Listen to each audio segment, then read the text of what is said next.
Numa retrospectiva triste e reveladora, desfilavam pela tela mental de Marita alguns acontecimentos recentes. Dias antes, Gilberto pusera à prova seu nível de instrução. Queria saber que outros idiomas ela conhecia, além do português. Não ficou patente apenas o seu total desconhecimento. O episódio serviu também para que a menina compreendesse da maneira mais cruel que o rapaz, na verdade, buscava uma esposa culta, tanto quanto ele.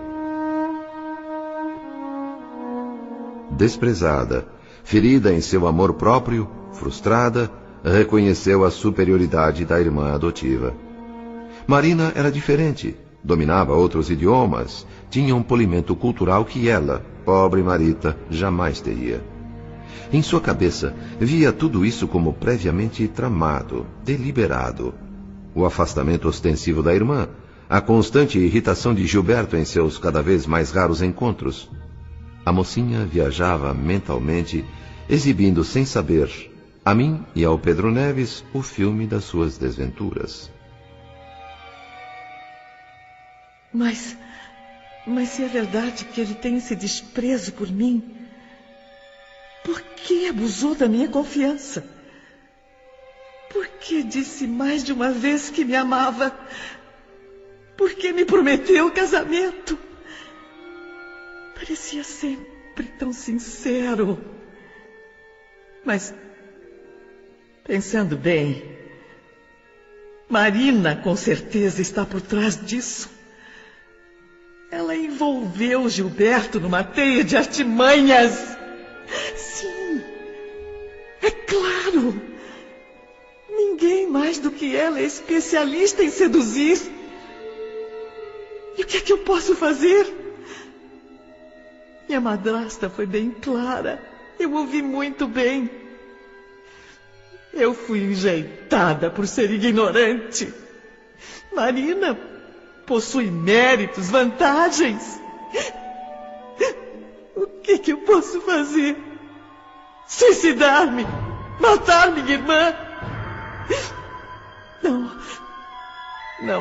Não seriam soluções. Eu não posso me acovardar tanto, não posso. Eu preciso ter coragem. Lutar pela vida.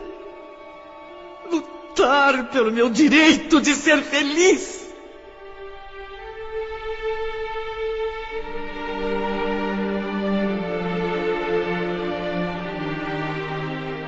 Perspectivas dolorosas para uma menina. 2 golpes desferidos simultaneamente. Por um lado, o desprezo do jovem amado. Por outro, as estranhas inclinações do pai adotivo por ela. Conflito aparentemente insolúvel. O que seria isso, pensava Marita? Como proceder em tal situação? Esquivar-se ao jovem e entregar-se ao velho? A um velho que se habituara a chamar de pai a vida toda? Entre o asco e a piedade, lembrava as carícias do padrasto, que só naquela noite conseguira compreender. Pela primeira vez, sentia medo daquele ninho familiar onde vivia como filha. Minha pobre mãezinha, que eu nem conheci. Nem mesmo sei como foi a minha vinda a este mundo. Será que ela sofreu muito na vida? Será que ela também passou tanta tristeza quanto eu? Moça brincalhona, disse minha madrasta. Teria sido mesmo. Talvez desse gargalhadas para não chorar. Quem sabe se ela também não entregou o coração a algum homem que não a merecesse, ou que lhe tivesse sido depois roubado. Mamãe, por que você foi embora tão cedo, mamãe? Tão cedo que eu nem tive tempo de guardar seu rosto na lembrança. Se você estivesse aqui comigo agora, nós lutaríamos juntas e ninguém nos venceria. Ninguém. Eu já ouvi dizer que a morte não existe. que a vida continua no além. Eu não tenho nenhuma ideia definida sobre religião. Mas se for verdade, mamãe, se você agora, liberta, estiver me ouvindo, divida um pouco comigo esta dor. Me ajude.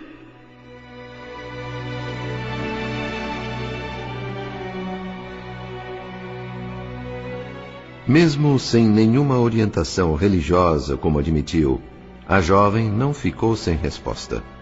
O pedido, cheio de aflição e sinceridade, teve força de prece. Quase que imediatamente surgiram no quarto duas senhoras desencarnadas. Cumprimentaram afetuosamente a Pedro Neves e a mim, dando-nos a impressão de estarem bastante familiarizadas com aquele ambiente. A que aparentava menos experiência começou a tremer e a chorar silenciosamente ao se aproximar da menina, que mantinha a atitude de oração. Inclinou-se sobre ela como qualquer mãe desventurada e aflita da terra, temendo acordar um ser tão querido. Aracélia, a mãe de Marita, estava ali diante de nós. Veio em socorro da filha. Mal conseguindo controlar os próprios sentimentos, vinha talvez de muito longe acudir às angústias da criança a quem tanto amava. Mesmo habituados a testemunhar tantos e tantos dramas, Pedro e eu nos comovemos, nos enternecemos.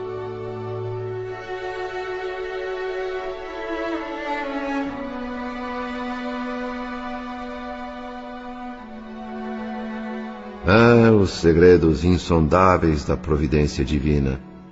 Quem conseguirá definir com palavras humanas a essência do amor situado por Deus nas entranhas maternas?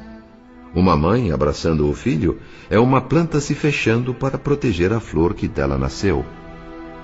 Como se adivinhasse a presença da visita que tanto desejava, acalmou-se a castigada menina e tentou de alguma forma lembrar, resgatar da memória os traços da mãezinha querida.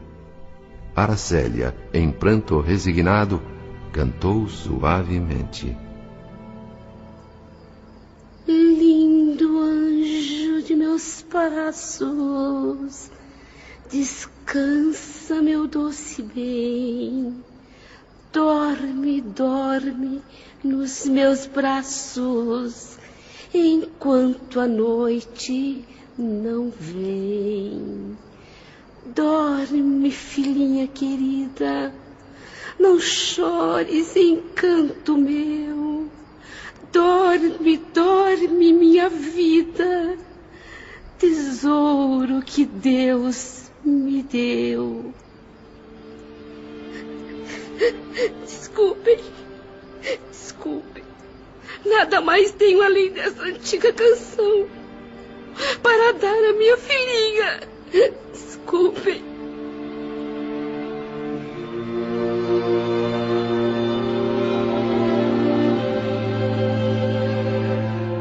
E sem dizer mais nada, saiu Aracélia amparada pela bondosa senhora que a acompanhava. Pedro e eu mal nos refazíamos da emoção, quando fomos surpreendidos por novo quadro. Marita, em espírito, afastou-se do corpo físico e se movimentou desorientada pelo quarto, cambaleando. Neves precipitou-se para ampará-la, mas eu o detive. Para que nossa ajuda fosse eficiente, era preciso deixá-la à vontade. Uma intervenção nossa, direta, poderia frustrar os desejos da jovem. Assim, optamos por uma vigilância discreta. O que aconteceu em seguida não estava nas nossas previsões. As atitudes infantis, os arroubos da filha saudosa, desapareceram por completo. Em seu lugar, ressurgiu em Marita a personalidade feminina, estuante e clara. Na mente, uma ideia fixa, uma concentração de todos os pensamentos num ponto só: Gilberto. Queria ver Gilberto. Queria ouvir Gilberto. Obstinada, deixou o aposento, ganhou a escadaria que contornava o elevador e, segundos depois, deixava para trás o enorme edifício como sonâmbula, magnetizada pelos próprios reflexos. Pedro e eu a seguíamos, atentos aos seus ímpetos, suas inclinações. Como não foi difícil adivinhar, o rumo era o da residência de Nemésio, que já conhecíamos. Na certeza instintiva de alguém que busca outra pessoa guiando-se pelo olfato, literalmente invadiu o apartamento e só parou, estarrecida, ao entrar num dormitório dos fundos. Nada pudemos fazer para evitar-lhe o choque doloroso. No leito, Marina e Gilberto trocavam carícias. Canalha! O destempero verbal de Marita, em espírito, era inaudível para o jovem par de amantes. Percebendo a inutilidade do gesto, a jovem deixou apressadamente o recinto, despertando minutos depois no corpo material. Uma pequena fera ferida retornando à jaula. Abrindo lentamente os olhos, suas feições lembravam a de um louco emergindo de violento acesso de fúria. Enxugou o suor da testa, acendeu a luz e olhou para as paredes, a fim de ter certeza de que se achava em seu quarto. Meu Deus, o que foi isso? O que foi isso? Um pesadelo? Ou será que eu estou ficando louca?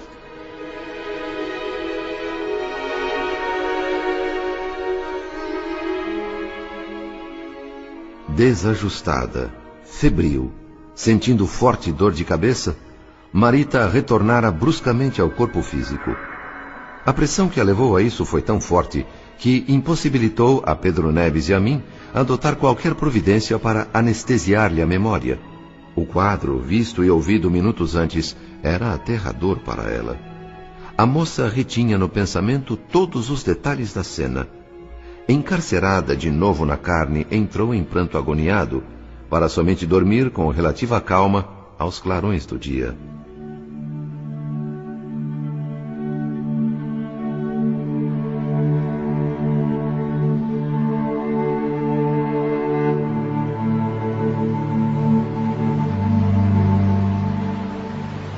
Estávamos em novembro. Chuvas torrenciais caíam sobre o Rio de Janeiro. Nuvens gigantescas abreviavam o crepúsculo. Copacabana molhada, movimentação intensa de gente transitando pelas ruas como a disputar um concurso de pressa. Veículos vindos da zona norte e do centro despejavam multidões sequiosas de tranquilidade doméstica numa maratona improvisada. Carros buzinando nervosos no espelho irrigado do asfalto. Transeuntes encapuzados acotovelando-se nos pontos de ônibus. Entre a massa anônima, um rosto conhecido. Marita tomou um ônibus com destino ao Flamengo. Ao descer, minutos depois, desafiando o aguaceiro, correu e entrou no prédio onde morava. Parecia ter saído de uma piscina quando tirou a capa de chuva. O saguão do edifício, mal iluminado e de cores escuras, era um cenário adequado à alma atormentada da filha adotiva de Cláudio.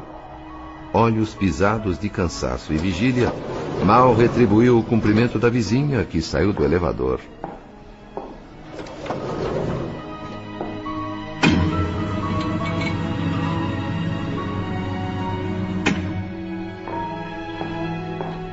No apartamento, ninguém a esperava. Passara o dia sem comer nada no trabalho e agora sentia fome. A geladeira, infelizmente desfalcada, nada tinha a oferecer a não ser mate gelado. Alguns goles, olhou para o telefone. Não se conteve, discou.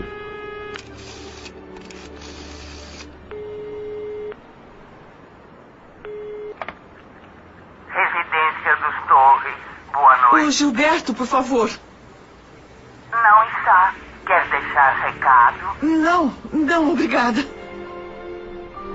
Frustrada, Marita foi para seu quarto e abriu totalmente a janela. Precisava de ar fresco.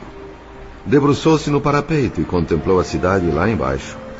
Sob a chuva intensa, os automóveis pareciam animais correndo, fugindo de alguma coisa terrível. Os prédios vizinhos, com janelas iluminadas ou escuras, provocavam a imaginação da moça. Quantos milhares de pessoas por ali se aglomeravam, suportando aflições iguais ou piores que as dela, pensava.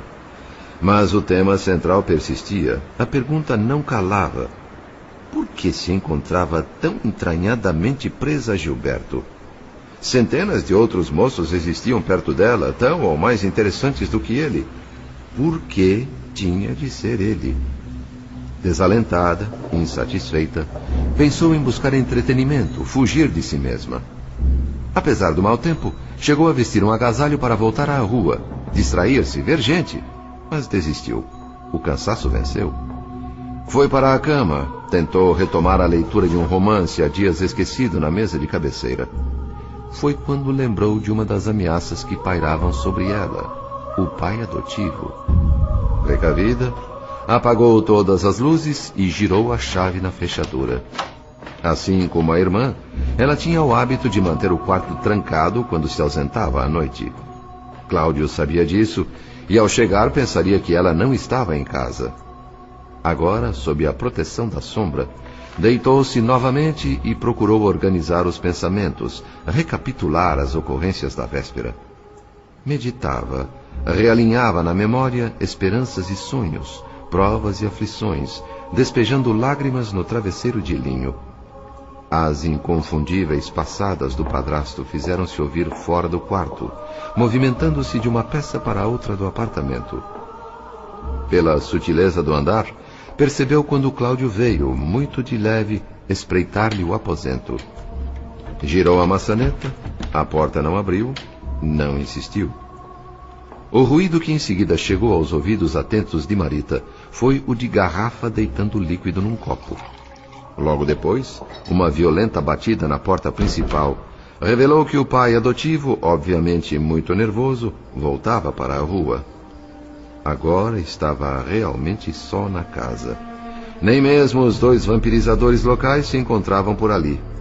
Com certeza, estariam colados em Cláudio, onde quer que ele estivesse. A jovem nos pareceu um pouco menos inquieta.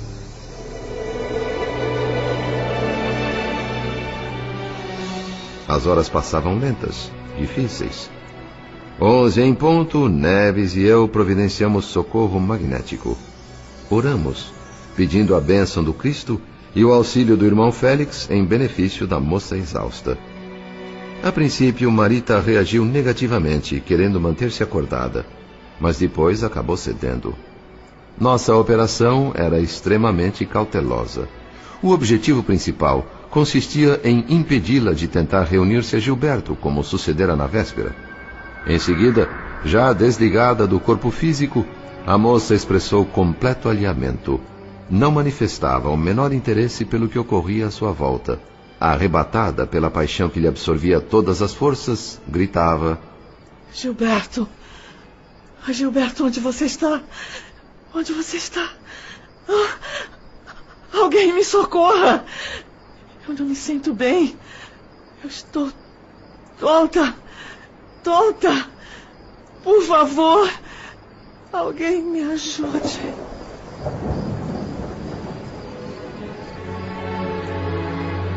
Nesse momento entrou no quarto uma senhora desencarnada, muito simpática, anunciando-se como mensageira do irmão Félix. Seu nome, eu soube depois, era Irmã Persília. Trazia uma instrução de nosso estimado benfeitor, para que levássemos Marita a um posto socorrista próximo, uma instituição espírita cristã que nos ofereceria ajuda. Persília nos guiaria. Prestimosa, abraçou carinhosamente a menina e nos pusemos a caminho. Durante o trajeto, a bondosa mensageira procurava melhorar a disposição da jovem através de conversa edificante, mas sem resultado. Marita não abrigava outros pensamentos, palavras e objetivos que não fossem Gilberto. Uma fascinação profunda enredava todos os seus reflexos. A cada palavra afetuosa, revidava perguntando onde e quando veria finalmente Gilberto.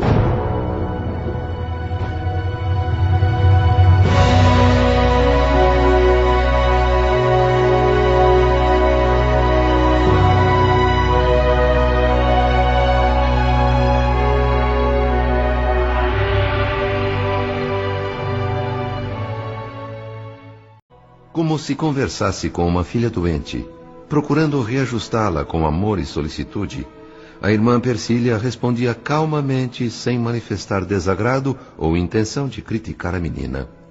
Esse comportamento especial da benfeitora eliminava alguma possível inclinação minha ou de Pedro a considerar de maneira negativa o palavreado franco da jovem.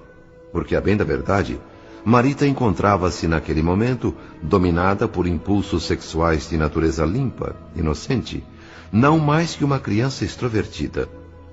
O irmão Félix, em pessoa, nos esperava diante do prédio onde funcionava o Instituto Socorrista Espírita Cristão. Recebi seu comunicado, André.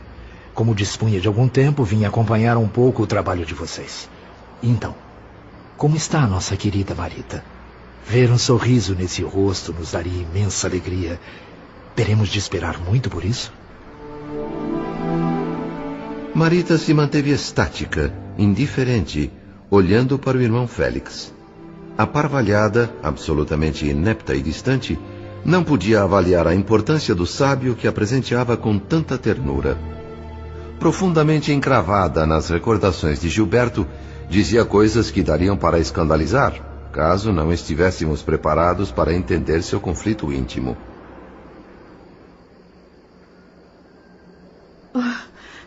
Este prédio é o do clube? Vai ser aqui o meu encontro com Gilberto? Como da outra vez, deve ter um quarto preparado para nós. Preparado para o nosso amor. Ai, eu sinto falta dos abraços, das carícias dele.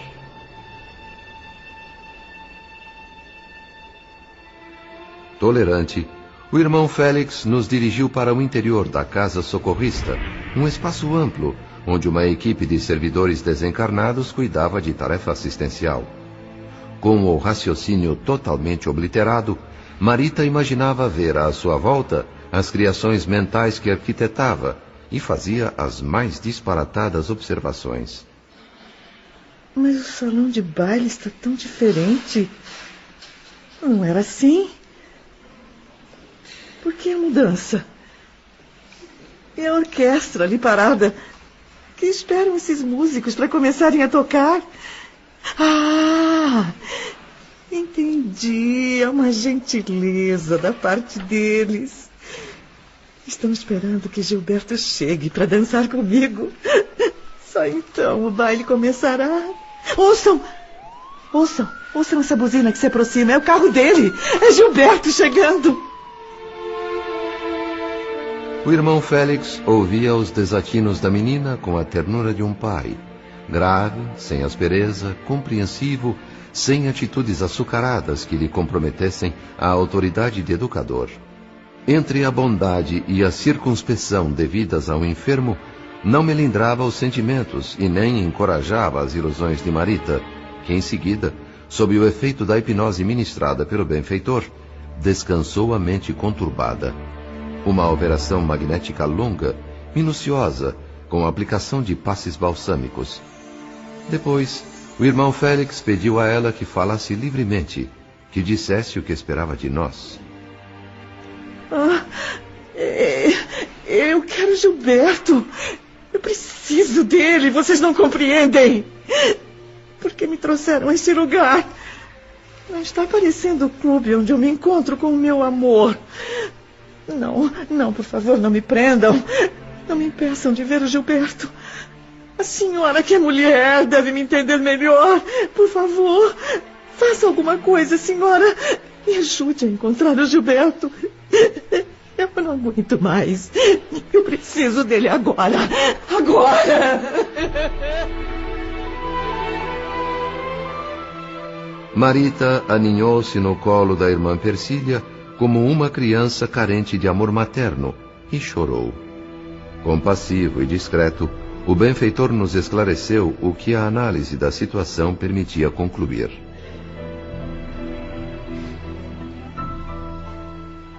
Nossa intervenção, infelizmente, não vai além da superfície do problema.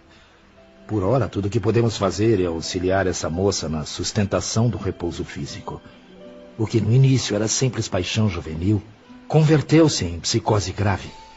Ela se deixou arrastar pelo desvario afetivo até cair no pior tipo de possessão, aquele em que a vítima adere gostosamente ao desequilíbrio que a consome. Não mais que um passo a separa da alienação mental. Se for confinada ao leito, em decorrência de alguma enfermidade, poderá até desencarnar. O organismo dela está desajustado, enfraquecido. O corpo não aceita nessa condição uma ajuda mais efetiva. Nada se pode fazer no momento, senão esperar pela resistência moral dela própria. Apesar do severo diagnóstico, o auxílio magnético surtira efeito imediato e salutar. Por recomendação do irmão Félix, Pedro, Persília e eu levamos Marita de volta à sua casa. Já reajustada no corpo físico, passou a dormir profundamente. Sob um céu estrelado naquela belíssima noite do Rio de Janeiro, a irmã Persília despediu-se de nós. Talvez porque percebesse a minha curiosidade, Pedro Neves confidenciou: André, você conhece essa senhora? Creio que não, Pedro. Pois é a mesma que eu vi no cabaré quando agrediu meu genro num gesto impensado. E também foi ela quem me apoiou quando regressei à casa de minha filha Beatriz. A diferença é que hoje ela não trouxe o distintivo luminoso. Mas não tenho nenhuma dúvida. Trata-se da mesma pessoa. Refletíamos, Pedro e eu, sobre esses encontros e reencontros providenciais, quando o irmão Félix veio até nós para despedir-se, afetuoso e com os olhos marejados de pranto.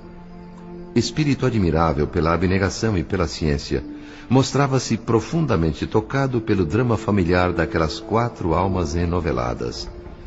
Enquanto a brisa da madrugada encrespava suavemente as águas da Guanabara e o céu, de um azul profundo, dava mais amplo realce às estrelas, como se fosse não mais que um homem comum, o reverenciado benfeitor sentou-se conosco frente ao mar para descansar e refletir.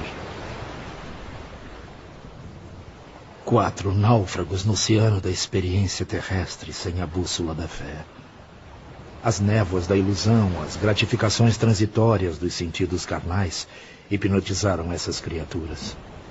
Elas se comportam hoje como passarinhos agarrados à casca apodrecida de um fruto, ignorando a riqueza do sabor da polpa.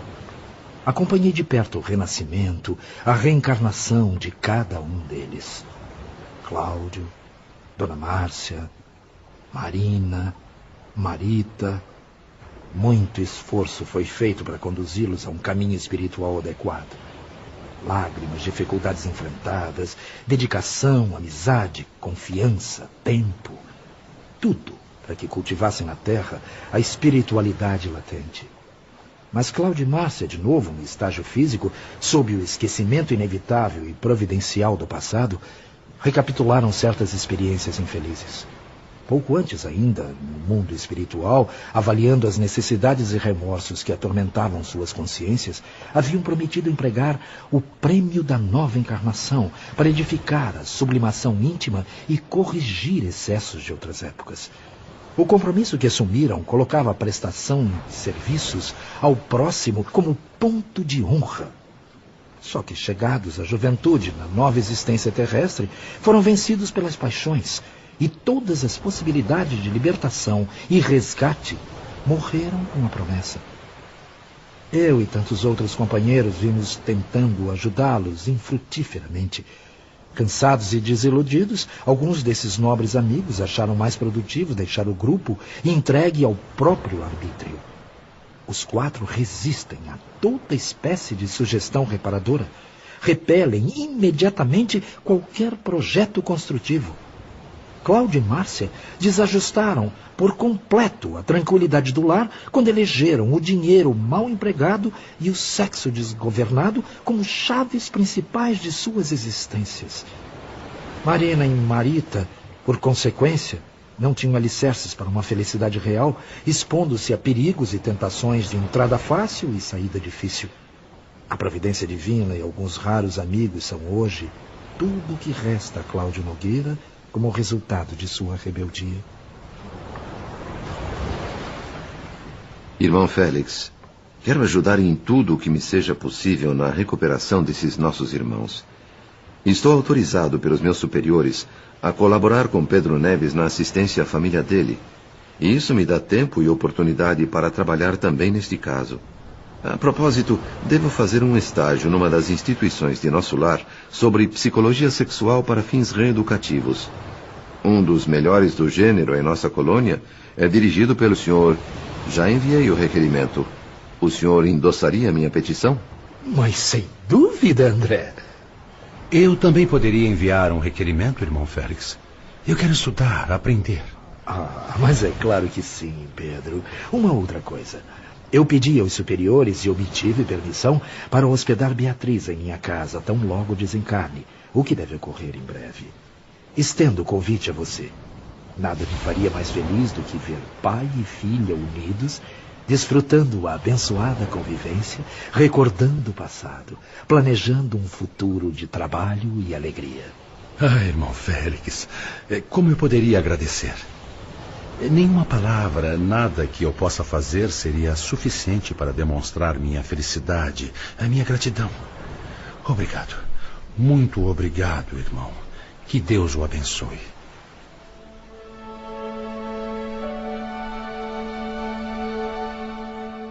O irmão Félix despediu-se, como sempre, muito afetuoso. Pedro, tocado de energias e esperanças novas, só fazia falar do futuro próximo. Manhã alta, voltei ao apartamento de Cláudio no Flamengo. Queria investigar a sós o cenário, conhecer minúcias, pontos de apoio, fazer contatos, ouvir pessoalmente, se isso fosse possível, os dois irmãos desencarnados que ali desempenhavam lamentável papel. Não estavam presentes. Dona Márcia conversava rotineiramente com a velha empregada. Quando me dirigia a outras partes da casa em busca de elementos para instruir meu trabalho, a figura de Marita invadiu meu cérebro. Preocupado, saí às pressas para a rua e logo encontrei-a na loja colorida, sorrindo para duas freguesas bem vestidas. Abracei-a paternalmente, sentindo certo alívio por vê-la mais forte, melhor. O amparo magnético fora bem assimilado. O motivo ela ignorava, mas sentia-se tranquila, retomara o gosto pelo trabalho. Pediu então licença aos clientes e dirigiu-se ao telefone ligando para Dona Márcia. Convidou a mãe adotiva para que lanchassem juntas à tarde, pois tinha algo importante a dizer-lhe. No horário previsto, numa elegante sorveteria de Copacabana, teve lugar o diálogo das duas. Acompanhei, levando em conta a gravidade da tarefa que me propusera cumprir. Predisposições bem diferentes animavam filha e madrasta. Enquanto Marita olhava fixamente para o copo de suco à sua frente, apreensiva, tentando avaliar a extensão do que iria dizer, assim como a tempestade que certamente provocaria, Dona Márcia, com pequenos gemidos típicos de quem sabe valorizar sabores sofisticados, deglutia gulosamente o sorvete cremoso servido em taça requintada. Por imaginar como reagiria a mãe adotiva a tão escabrosas revelações, buscava a moça mentalmente a melhor maneira de abordar o assunto, já arrependida por ter escolhido um local público para o encontro. Após um minuto, que pareceu uma eternidade, Marita respirou fundo, encarou Dona Márcia e começou a falar. Mamãe, é tão triste quanto grave o que eu tenho a lhe dizer. Parece até que vou fazer alguma confissão, mas, na verdade, eu não tenho culpa. Espero que me perdoe pelo aborrecimento que tudo isto vai causar à senhora. Eu daria tudo para evitar esta conversa, mas o remorso seria insuportável se eu não lhe contasse o que está se passando. Até vergonha estou sentindo, mas como sua filha pelo coração, eu não tenho ninguém mais a quem recorrer. Preciso confiar na senhora. Eu não sei como começar, mamãe. Se eu tivesse parentes conhecidos, com certeza me mudaria, sairia de casa para evitar escândalos. Eu nunca imaginei que uma coisa assim pudesse acontecer comigo. Infelizmente, eu não tenho para onde ir. Sou sozinha, dependente de vocês. E sempre usei o nome Nogueira com muito orgulho, desde menina. Bom, Acontece que seu marido, a quem eu respeito e chamo de pai, ele... Quer dizer... Ele tem me assediado com propostas indecorosas. Diz que é apaixonado por mim.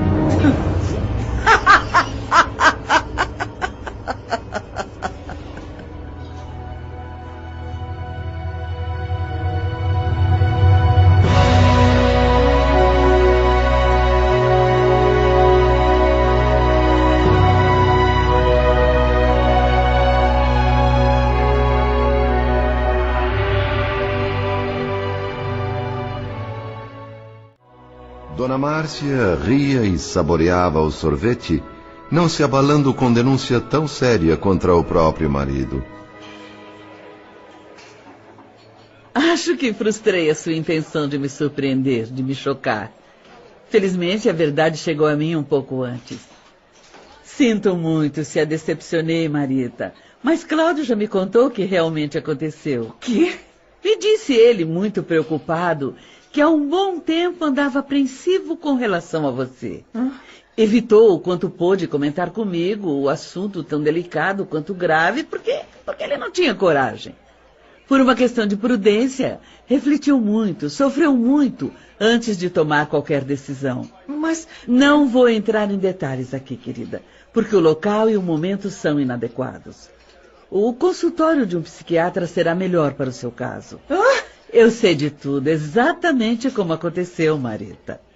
Há 2 noites, você com certeza se lembra disso, eu cheguei em casa e me assustei por ouvir vozes no seu quarto. Cláudio, na hora, estava tão aflito e confuso que não me disse nada.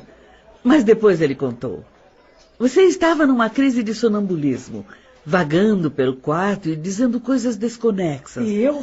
Da sala ele ouviu, correu e tentou despertá-la. Aí foi a surpresa.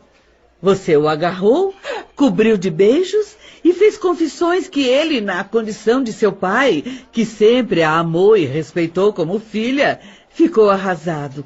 Quase morreu de constrangimento e vergonha.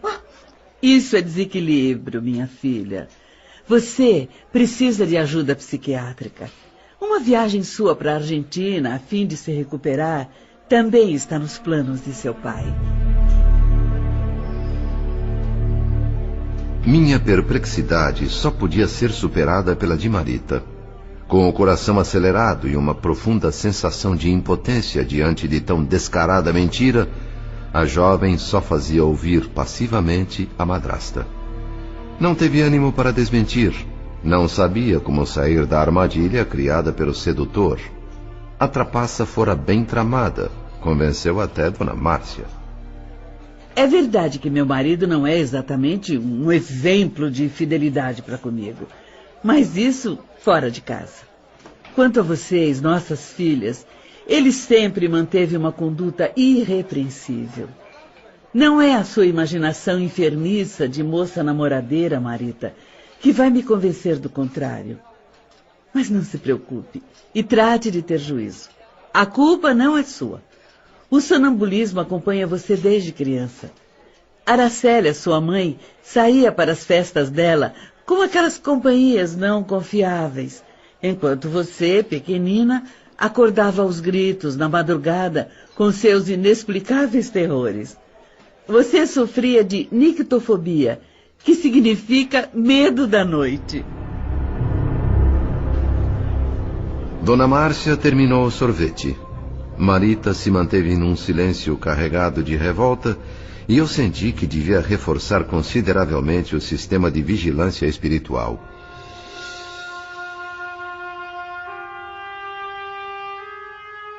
Cinco dias depois, avisado por um de nossos auxiliares, fui ao banco onde trabalhava Cláudio Nogueira. O diálogo dele com uma mulher, a quem chamava de Madame Crescina, orientou os novos passos da nossa investigação.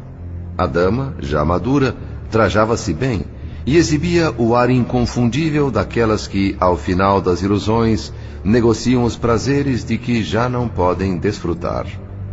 Em absoluta simbiose, visceralmente associado a Cláudio, lá estava o acompanhante desencarnado, atento, participante. Então, alguma novidade? Marita me procurou aos prantos, ansiosa por estar com aquele rapaz, o Gilberto.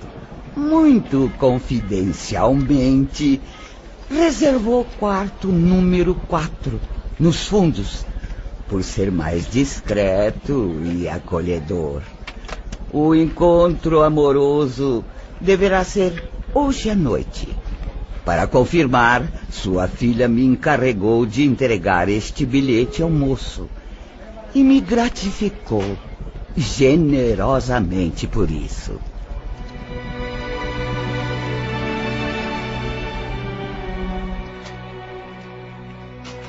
Entre ciumento e indignado, Cláudio leu e releu o bilhete. Era o cúmulo do sarcasmo, pensou. No recado, escrito às pressas, Marita praticamente implorava ao namorado que fosse vê-la às 8 da noite no lugar indicado. Rogava-lhe a presença e solicitava a resposta. O vampirizador, curioso e ansioso, ditava as reações do vampirizado. Coincidência absurda, ruminava mentalmente o irado Cláudio. O número 4 era o refúgio predileto dele próprio em suas noitadas clandestinas. A empreiteira de regalias noturnas cortou a pausa longa. Senti pena da pobrezinha, porque também sou mãe. E sei como são essas paixões incontroláveis. Mas o meu dever para com os bons clientes da minha casa está acima de qualquer sentimento. É precisamente o seu caso, Sr. Cláudio, que, além do mais, é pai da mocinha. Não pode ficar alheio. Aborrecimentos inesperados podem atrair os olhos da polícia ao meu estabelecimento, e isso seria péssimo para a minha reputação e meus negócios. O senhor entende? Então, gostaria que me aconselhasse. O que devo fazer? Reprimindo a cólera, Cláudio esquadrinhou a cabeça em busca de ideias. Somaram-se obsessor e obsidiado na troca de impressões, cérebro a cérebro. Feito o ajuste silencioso e mecânico, entraram em acordo implícito, e a resposta emergiu da boca de Cláudio. Uma coisa você desconhece, Madame Cristina. Em poucos dias, minha filha adotiva deverá assumir compromisso de casamento com esse moço, o Gilberto. Portanto, embora eu ache esse encontro amoroso de hoje à noite um tanto precipitado e fora dos limites da decência, eu quero que você vá em frente. Entregue sim o bilhete ao rapaz. Devem querer se reconciliar após alguma briguinha por motivo fútil. Sabe como são os jovens. Só um favor eu quero lhe pedir, Madame Cristina. E por ele você leva mais esta gratificação.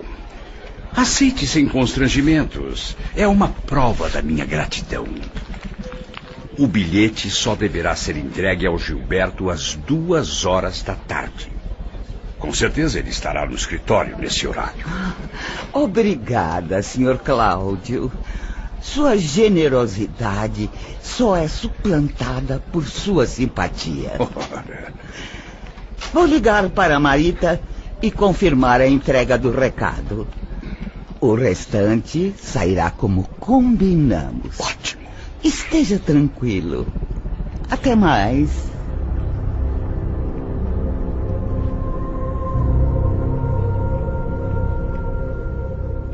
Sempre enlaçado pelo assistente espiritual, Cláudio correu para o telefone a fim de dar prosseguimento ao plano. Detestava Gilberto, mas era necessário conversar com ele. Vacilou, respirou fundo, discou o número.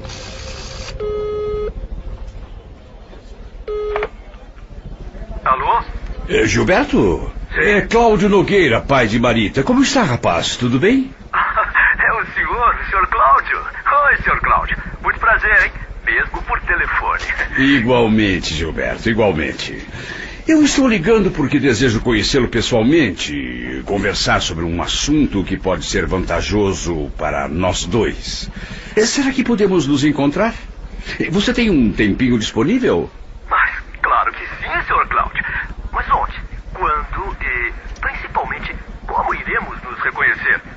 nunca nos vimos antes, não é? Deixe isso comigo. Eu conheço o seu carro. Anote aí o local e a hora. Minutos depois, estávamos eu, Gilberto, Cláudio e seu vampirizador num restaurantezinho acolhedor do Lido. Pálido, ressabiado, sem atinar ainda com o verdadeiro propósito daquele encontro apressado, o jovem parecia um aluno culpado diante do professor. Guiado pelo obsessor, Cláudio fazia-se extremamente gentil e compreensivo. Entendo a situação com clareza, Gilberto. E isso não é pouca coisa, levando-se em conta que sou pai de 2 moças apaixonadas pelo mesmo rapaz, que é você. Marina é filha legítima, eu sou obrigado a preservar a felicidade dela. Marita é adotiva, filha pelo coração. Isso a torna menos merecedora? Evidente que não. Evidente também que você terá que optar por uma delas, mesmo que a outra sofra muito. O destino jogou essa estranha coincidência nas minhas costas, como um fardo que devo carregar. As 2 o amam, rapaz. A decisão é sua. As consequências, minhas. Inacreditável a capacidade histriônica de Cláudio. Mascarava de paternal ternura o ímpeto selvagem de massacrar o moço à sua frente. Dissimulava com muita habilidade. Gilberto, inexperiente, escutava embasbacado, comovido. Não veja isso como uma advertência, mas como um suporte para orientar sua decisão, Gilberto. Como pai consciente, devo analisar com imparcialidade todos os ângulos do problema. O seu lado nessa história, por exemplo. Nós 2 sabemos que Marita é uma jovenzinha frágil, bizonha. A paixão devastadora por você acabou em doença grave, psicose. Isso me preocupa, me aflige. Tenho recursos para enfrentar a dificuldade, mas eu preciso da sua ajuda, Gilberto. Eu preciso da sua ajuda para que minha filhinha do coração não sofra tanto. Certamente, Sr. Cláudio. Pode contar comigo. Eu farei de tudo para que ela seja feliz.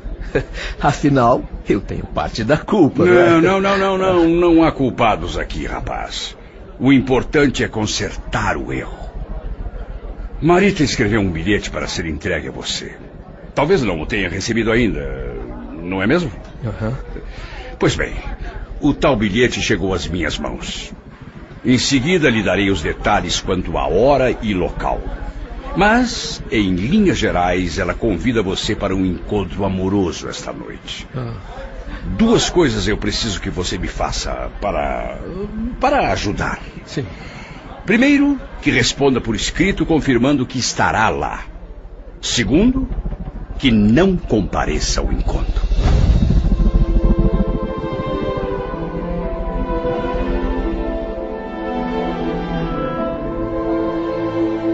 O filho de Nemésio Torres ouvia atento. A proposta fazia sentido, era carregada de bom senso. Enquanto ouvia de Cláudio os detalhes do que deveria ser o falso encontro, encantou-se o moço com a oportunidade sob medida. Libertar-se de um compromisso que lhe pesava na consciência era o que ele mais desejava naquele momento. Argumentando com solidez e convicção, sob a batuta do obsessor, Cláudio desinibiu totalmente Gilberto, que, mais confortável, justificado, concordava com tudo, comentava as próprias atitudes. Realmente a Marita se equivocou, Sr. Cláudio. Eu não me lembro de ter declarado amor a ela, sabe? Era uma grande amizade, coisa de irmão, nada mais. Agora, por Marina, eu sinto um tipo de atração que não deixa dúvidas. É amor. E eu sou plenamente correspondido por ela. Cláudio, boquiaberto, admirava a delicada frieza do rapaz e indagava de si próprio qual dos 2 seria maior na arte de fingir. Repassadas e bem assimiladas as minúcias do trato, o padrasto de Marita lamentou com aparente sinceridade o precário estado de saúde da mãe de Gilberto, afirmando antes das despedidas: Desejo melhoras para a senhora, sua mãe, Gilberto. Sou ateu por convicção, mas nessas horas acho importante confiar em Deus. De volta ao apartamento do Flamengo, levei comigo uma preocupação a mais. Cláudio e o vampirizador entrelaçavam-se em propósitos estranhos, imprecisos, que eu ainda não entendera bem. O irmão Félix, ocupado em outros compromissos, não podia vir ao meu encontro naquele momento. Pedro Neves, envolvido nos trâmites relacionados ao iminente desencarne de sua filha Beatriz, também estava indisponível. Amigos e auxiliares outros, que de alguma forma poderiam colaborar, encontravam-se longe do assunto. Era forçoso agir só, trabalhar por mim mesmo. Foi quando tive uma ideia que me pareceu boa. Só não avaliei os possíveis resultados.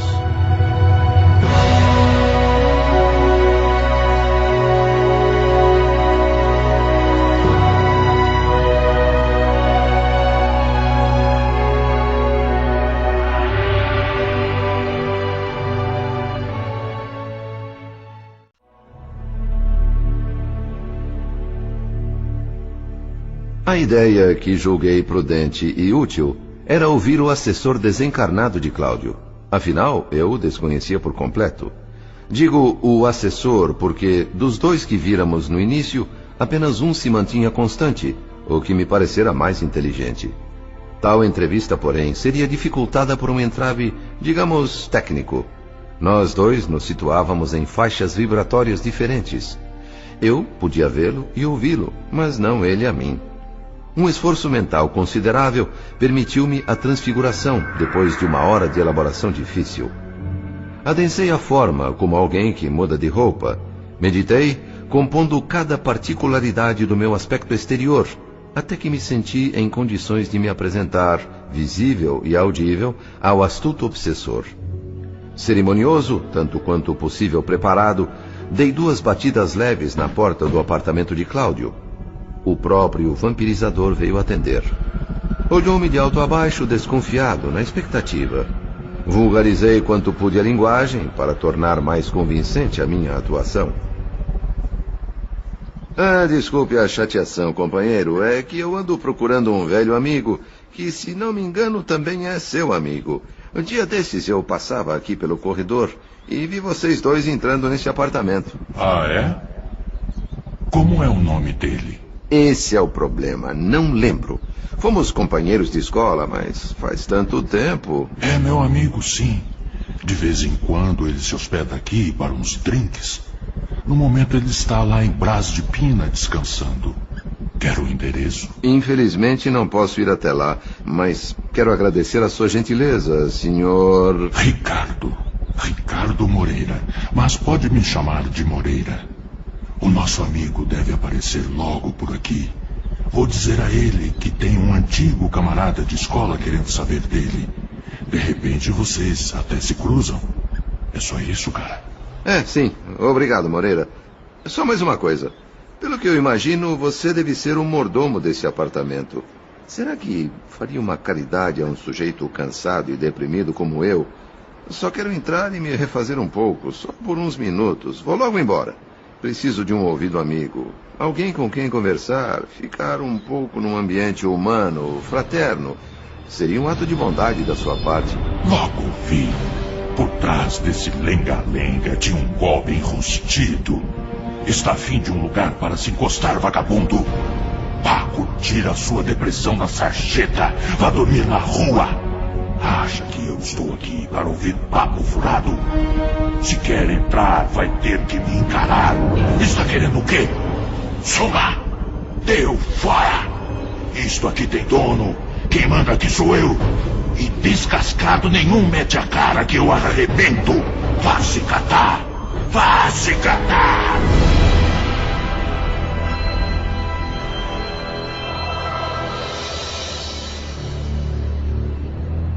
Não tive outro recurso senão sair correndo e descer as escadas aos pulos, com o grandalhão de punho cerrado, resfolegando e berrando impropérios, por pouco não me atingindo. Seria desrespeitoso reproduzir aqui todos os nomes pelos quais ele me chamou. Até mesmo de descascado, uma expressão de gíria dos planos inferiores para identificar espíritos desencarnados. Ganhei a rua e só a boa distância me detive para um balanço da minha imprudência. Entrei em prece diante do mar e retornei à condição espiritual que me é própria.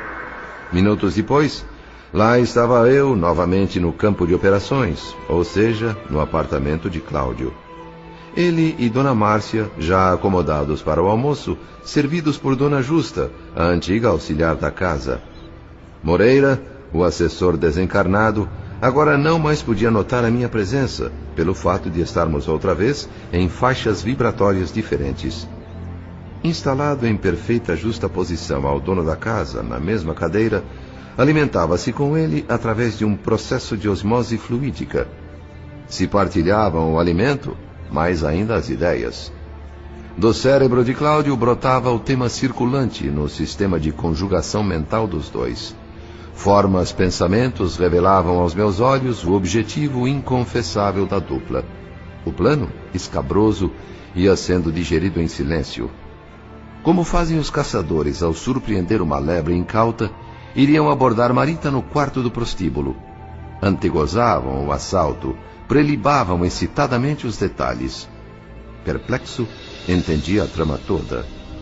Um cúmplice, empregado do bordel, em troca de generosa propina e também ludibriado quanto aos reais propósitos de Cláudio, desligaria todas as luzes da casa exatamente às 8 da noite, hora do encontro marcado. O esquema era tão simples quanto diabólico. No quarto, às escuras, a jovem seria agarrada, não pelo amante esperado, Gilberto, mas pelo padrasto. Uma vez dominada, presa na armadilha, não teria como escapar. Seu pai adotivo, com o vampirizador atrelado, fariam o banquete sexual ansiosamente planejado por suas mentes enfermiças. Preocupadíssimo, fui rapidamente até o lupanar de Madame Cressina. Como é próprio desses ambientes, numerosos grupos de desencarnados infelizes por ali se movimentavam em ruidosa conversação. O quarto número 4 era desligado da enorme construção, um recanto isolado para clientes ditos especiais. Examinei atentamente o local, buscando alguma ideia que me permitisse frustrar os objetivos de Cláudio e seu obsessor, algo que evitasse a consumação de tão hediondo projeto. Voltando aos corredores do prédio, vi Cressina ao telefone, combinando com Gilberto que iria visitá-lo, para entregar-lhe o bilhete de Marita precisamente às 2 horas, ou seja, dali a meia hora. Desligou e ligou para Marita, na loja, confirmando o encontro. Disse que Gilberto escrevera um bilhete em resposta ao dela, e que estaria no quarto número 4 exatamente às 8 da noite, como ela pedira. Que ela aguardasse e confiasse. A felicidade da menina só não foi maior do que a minha inquietação, que chegava a doer. Na minha ânsia de abortar a tragédia, busquei intuir algum encarnado amigo ligado ao grupo. Tentei criar circunstâncias para que o socorro aparecesse em nome do acaso. Tudo em vão. Sem resultados práticos. Corri da pensão Alegre ao escritório de Gilberto, do escritório à loja de Marita, da loja ao banco de Cláudio, do banco ao apartamento do Flamengo. Ninguém com as antenas ligadas à espiritualidade, ninguém orando, ninguém refletindo. Em todos os lugares, o sexo e as finanças produzindo cenas de prazeres e lucros. Receptividade zero aos interesses do espírito. O chefe de Marita, na loja, poderia segurá-la no trabalho até mais tarde da noite, pensei. Isso a impediria de cair na cilada do padrasto. Inútil meu esforço para insuflar essa ideia no homem. Julgando discutir consigo mesmo a possibilidade, preocupou-se com parágrafos da legislação trabalhista e principalmente com as horas extras que teria de pagar à moça. Expulsou sumariamente a minha influência. Voltei ao prostíbulo de Madame Cressina e lá me postei de sentinela. Pontualmente, às 7h30 da noite, eis que chega Cláudio Nogueira, vestido com esmero e encimado por uma graciosa peruca, certamente encarregada de fazê-lo parecer mais jovem. Complementando, um agressivo perfume de cravos, a mesma essência usada por Gilberto, que eu já conhecia por ter invadido meu olfato no encontro deles no Lito. Até mesmo o nó da gravata era idêntico ao do rapaz. Todos os detalhes foram bem cuidados. Moreira, o O vampirizador, ao lado, sempre atento a tudo. Fafá, o porteiro do bordel, um beberrão já subornado pelo padrasto de Marita, mas equivocadamente informado sobre o que iria acontecer, preparava-se para fazer sua parte, desligar as luzes no momento combinado. Dissera-lhe Cláudio que a encenação tinha por objetivo desmascarar em flagrante o jovem sedutor que pretendia desonrar sua filha. Garantia evitar qualquer escândalo, tudo seria feito sem alarde. Aceitando essa explicação, informou o empregado que a jovem já estava acomodada no quarto número 4 à espera do amante. O pai adotivo repassou então com o porteiro alcoolizado os detalhes da ação. 20 minutos da mais absoluta escuridão seriam suficientes para que ele, Cláudio, entrasse no quarto sem ser percebido, a fim de, como afirmava, surpreender o rapaz. Uma boa gorjeta suplementar abafou as preocupações de Fafá com a possível intervenção da polícia. Perdido frente às dolorosas perspectivas, varri a mente em busca de algo que pudesse fazer nos poucos minutos que faltavam para o pior. Em socorro à minha aflição, recebi surpreso um abraço do irmão Félix. Relatei apressadamente a gravidade da situação e corremos ambos ao quarto número 4. Diante da porta, ainda fora, Cláudio e o obsessor enlaçado nele. Excitados, corações pulsando em conjunto, prelibavam a caça. O irmão Félix envolveu a dupla num halo balsâmico, intentando acerenar-lhes os ímpetos, mas nem se deram conta do admirável fenômeno. Um piedoso emissário dos céus, insuflando inutilmente a palavra do Cristo em lobos humanizados. Essa era a cena à minha frente. O charco mental de lascívia, o vulcão de apetites sexuais em que se enrodilhavam os parceiros era de tal magnitude que nenhuma ideia de elevação penetraria. Protegido pela escuridão, Cláudio abriu a porta e entrou no quarto, seguido de Moreira. Entramos também, irmão Félix e eu, movidos pela esperança de que algo inesperado pudesse ainda ocorrer em benefício da pobre mocinha. Não podendo identificar o vulto do homem na obscuridade do quarto, Marita levantou-se, abriu os braços e veio ao seu encontro sussurrando frases de arrebatadora paixão. Gilberto! Ah, Gilberto, meu amor! Que saudade! Ah, que saudade! Eu não posso mais ficar sem você, meu querido. Me abrace com força. Nunca mais me deixe, nem por um minuto. Ah, você é tão carinhoso. Ah, sabe, eu sinto falta, muita falta de você. Faça de mim o que quiser. Eu me entrego a você de corpo e alma, meu amor. Cláudio, agindo por si e pelo vampirizador, mantendo silêncio para não se denunciar, atraiu a jovem de encontro ao peito e beijou-a repetidas vezes, convulso. Como uma criança indefesa, hipnotizada pelos próprios reflexos, Marita abandonou-se, vencida. Sem nada poder fazer diante de tão cruel realidade, o irmão Félix deixou silenciosamente o quarto.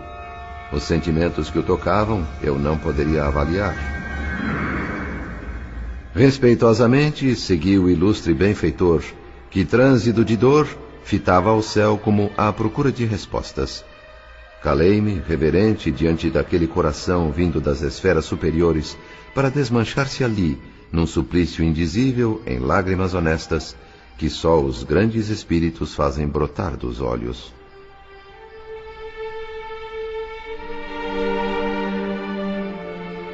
Ah, meus irmãos, nós sabemos que viver santamente carregando instintos inferiores e almas animalizadas que o passado culposo nos legou é tarefa difícil, quase impossível.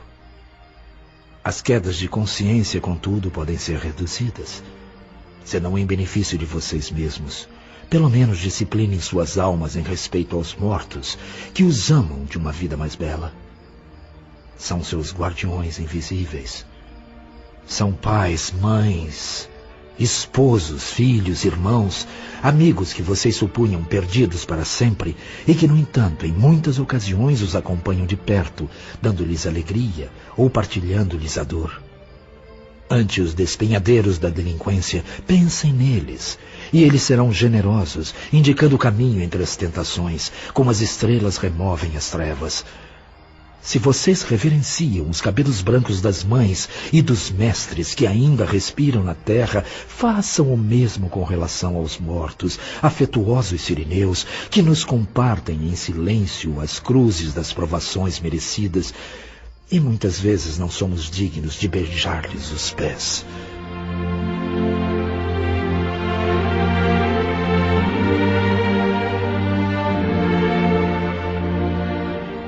Ouvindo Félix, senti meu coração ainda mais imperfeito e pobre. Orei, recorrendo ao Evangelho, e lembrei que Jesus, o Divino Mestre, quando ainda na terra, também fora um amigo sensível ao chorar um dia diante de Lázaro morto.